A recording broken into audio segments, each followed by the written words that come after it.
এখানে এটার অর্থ হলো যে তোমার পালনকর্তা নির্দেশ দিয়েছে তাকে ছাড়ার জন্য অন্য কারো ইবাদত না করো। আমরা যদি আল্লাহকে বাদ দিয়ে আল্লাহকে ছাড়া আল্লাহ ব্যতীত অন্য কারো কাছে অন্য কারো ইবাদত করি, সেটা কাবিরা গুনাহ হবে, শিরকে আকবার হবে।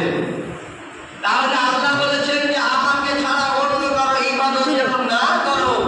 তারপরে বলেছেন ইল্লা ইয়াহু ওয়া বিল ওয়ালিদাইনি ইহসানা ইম্মা ইয়াবলুগান্না ইনদাকা আল-কিবারা আহাদুহুমা আও কিলাহুমা ফালা তাকুল লাহুমা উফফিন ওয়া লা তানহারহুমা ওয়া কুল লাহুমা কাওলান কারীমা। তারপর রব্বুল আলামিন এখানে বলেছেন যে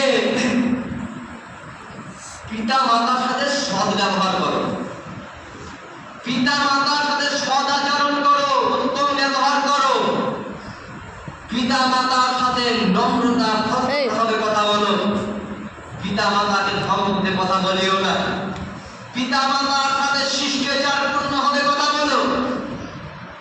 কেননা পিতা মাতাকে উহ শব্দটি দিও না।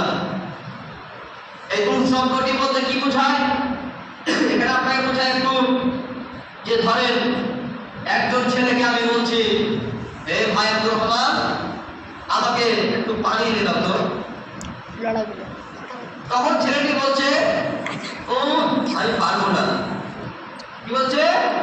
ও আমি পারবো না, একটু পারবো না, এটাই হচ্ছে এখানে বলা হচ্ছে যে তোমার পিতা মাতাকে এই কথাটি বলিও না। তোমার পিতা মাতা বলছে তোমাকে, হে আব্দুল সাত্তার, হে বেটা আমাকে এই কাজটি একটু করে দাও তো, এক গ্লাস পানি এনে দাও তো, বা কোনো একটা জিনিস কাজ বলছে যে করে দাও তো, আপনি বলছেন পারবো না। এই সম্পর্ক পিতা মাতাকে দেওয়া যাবে না। মায়ের সঙ্গে জোরে হাঁটাও যাবে না, বুঝলেন? মায়ের সঙ্গে মায়ের সামনে আপনি যে জোরে হেঁটে চলে যাবেন, এটাও যাবে না। তাহলে এই কোরআন থেকে আমরা যেটা বুঝতে পারলাম, এই কোরআন থেকে যেটা বোঝা যাচ্ছে, এটা হচ্ছে আল্লাহকে ছাড়া অন্য কারো ইবাদত করা যাবে না। পিতা মাতার সাথে সৎ ব্যবহার আমাদেরকে করতে হবে। পিতা মাতাকে ধমক দিয়ে কথা বলা যাবে না। পিতা মাতার সাথে নম্রতা ভদ্রতা ভাবে কথা বলতে হবে। সম্মানিত মণ্ডলী, এখানে শেষ নয়। আল্লাহ তাবারক ওয়া তাআলা সূরা লুকমানের ভিতরে বলছেন, কি বলছেন? বিসমিল্লাহির রহমানির রহিম। ওয়াসাইনাল ইনসানা বিওয়ালিদাইহি হামালাতুহু উম্মুহু ওয়াহানান আলা ওয়াহানিন ফিসালুহু ফি আমাইন আনশকুর লিওয়ালিদাইকা ইলাইহিল মাসির। এখানে আল্লাহ বলছেন, এখানে আল্লাহ তাবারক ওয়া তাআলা বলছেন যে আমি নির্দেশ করেছি, আমি আদেশ করেছি। আল্লাহ বলছেন যে আমি নিজে আদেশ করেছি। এটা কোনো, বুঝলেন, এটা কোনো পুলিশ প্রশাসন আদেশ করেনি। আল্লাহ রাব্বুল আলামিন নিজে আদেশ করে, নিজে আল্লাহ নিজে আদেশ করেছেন যে তোমরা পিতা মাতার সাথে সৎ ব্যবহার করো, পিতা মাতার সাথে সৎ আচরণ করো। কেননা তোমার মা জননী কষ্টের পর কষ্ট করে গর্ভে ধারণ করেছে, তোমাকে একটানা 2 বছর দুধ পান করিয়েছে। আল্লাহ বলছে যে আমার প্রতি এবং পিতা মাতার প্রতি কৃতজ্ঞ হও, আর জেনে রাখো যে আমার নিকট আমার কাছে তোমাদেরকে ফিরে আসতে হবে। তাহলে এটা কোনো পুলিশ প্রশাসন আদেশ করেনি যে তোমরা পিতা মাতার সাথে সৎ ব্যবহার করো, আল্লাহ নিজে আদেশ করেছে। তাহলে আমাদেরকে আল্লাহর আদেশকে মেনে চলতে হবে, আমাদেরকে পিতা মাতার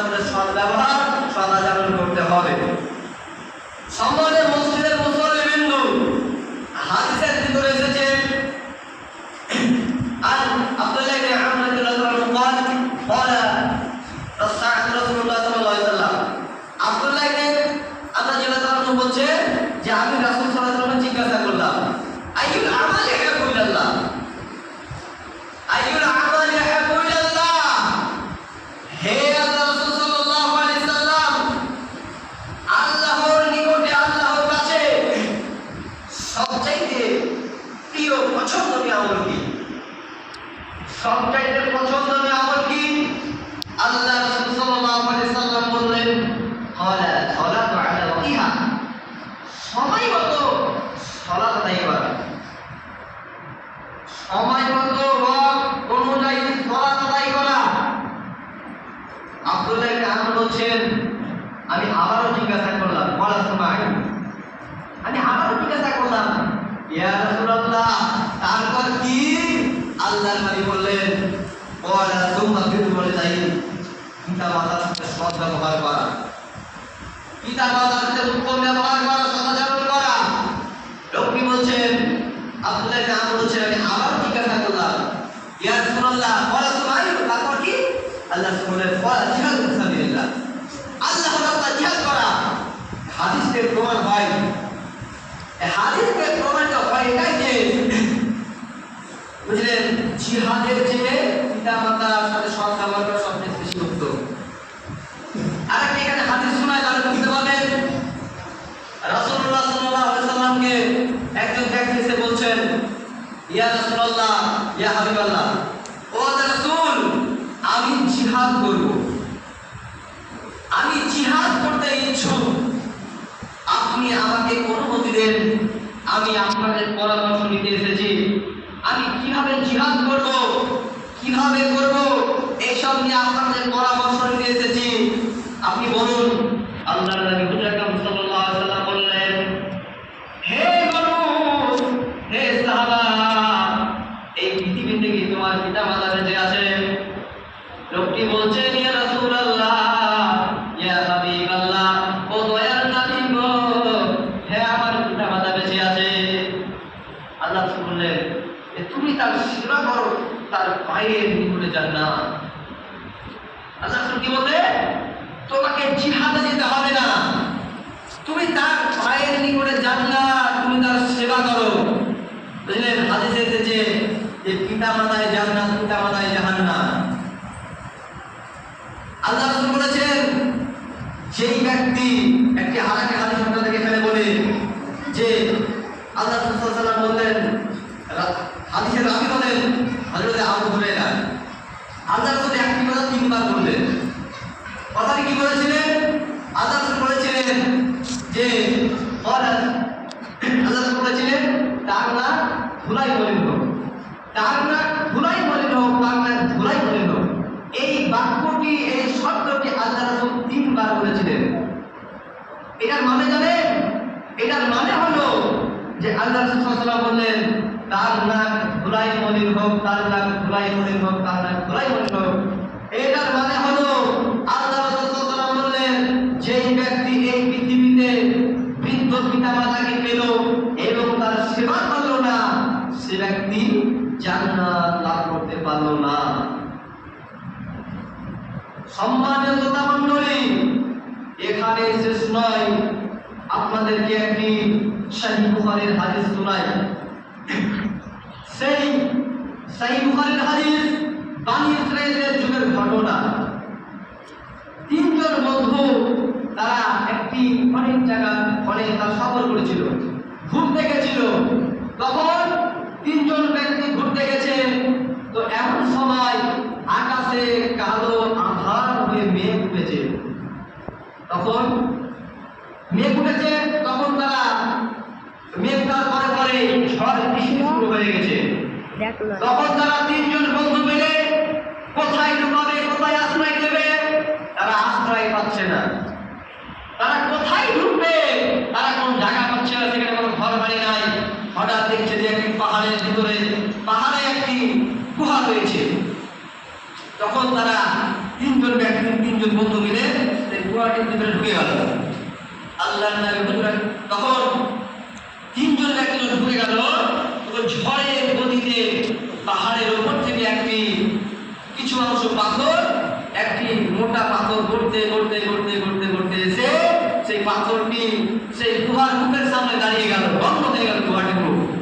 তখন তিনজন বন্ধু মিলে হাজারো শক্তি লাগায়, কিন্তু পাথরটি সরাতে পারে, পাথরটি হিলাতেও পারছে না। তখন তিনজন ব্যক্তি মিলে, তিনজন বন্ধু মিলে তারা কিছু আপসে যুক্তি বের করলো।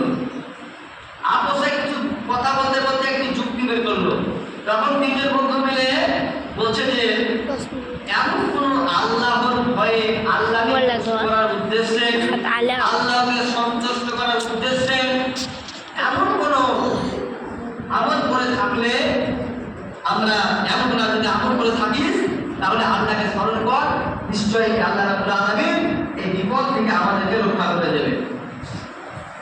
বন্ধুরে আমার, তিনজনের ভিতরে প্রথম জন বলছে, মাবুদ রে, আমার একটি চাচাইতো বোন ছিল, অনেক সুন্দরী, অনেক অনেক অনেক সুন্দরী ছিল। যখনই আমি তাকে দেখতাম আমার মাথায় বিগাড় নিয়ে নিত। যখনই আমি তাকে দেখতাম আমি মনে মনে ভাবতাম, এই বোনটিকে আমি কখন পাবো, কখন আমার কাছে পাবো। হঠাৎ একদিন সে আমার বোনটি আমাকে আমার কাছে কিছু টাকা ধার নিতে আসলো, আমার কাছে কিছু কিছু কিছু ধার নিতে আসলো, ঋণ নিতে আসলো।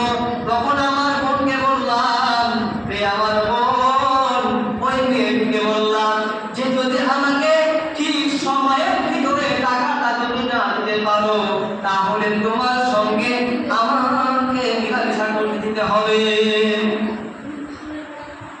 ওই মেয়েটিকে বললেন যে যদি আমি ঠিক সময়ের ভিতরে টাকাটা দিতে না পারো তাহলে তোমার সঙ্গে আমাদের সহবাস করতে দিতে হবে।